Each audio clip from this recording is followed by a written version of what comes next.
এই দেশের মানুষের কণ্ঠ কেউ কখনো থামাতে পারবে না, পারেনি, পারবে না, পারবে না, পারবে না। আজও কেন পাহাড়ে এত অশান্তি? কেন রাস্তাঘাটে হয় ছিনতাই? কেন নেই মানুষের নিরাপত্তা? কার কার কার এত সমস্যা? ক্ষমতা না জনতা, জনতা জনতা, ক্ষমতা না জনতা, জনতা জনতা, এই স্লোগান প্রতিনিয়ত। তবে কি আসছে জনগণের হাতে ক্ষমতা? জনগণ কি পাচ্ছে সুফল এই গণ অভ্যুত্থানের? রাস্তাঘাটে হয় চিন্তায়, কি আইন শৃঙ্খলা পরিস্থিতি কোথায়?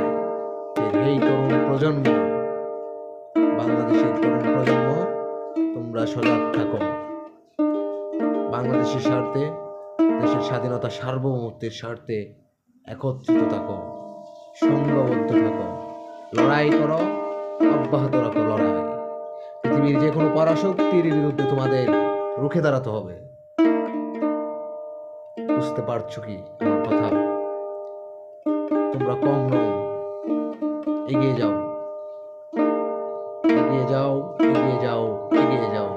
তোমরা এগিয়ে গেলেই এগিয়ে যাবে প্রিয় বাংলাদেশ। বাংলাদেশের শত্রু কারা চিনতে হবে তোমাদেরকে। বাংলাদেশের শত্রু কারা সেটা চিনতে হবে তোমাদেরকে। যাই হোক, আমার নাই কোনো সুর, নাই কোনো গান, কিছু কথা আছে শুধু।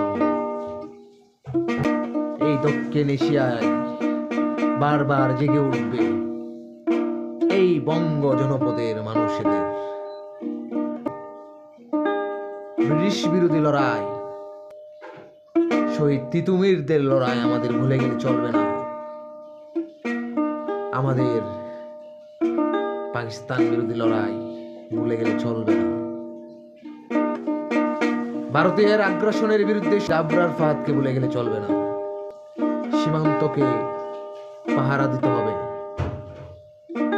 সীমান্ত পাহারা দিতে হবে। হে প্রিয় বন্ধু, সীমান্তে কোনো লাশ পড়তে দেওয়া যাবে না। প্রতিবাদ অব্যাহত রাখতে হবে।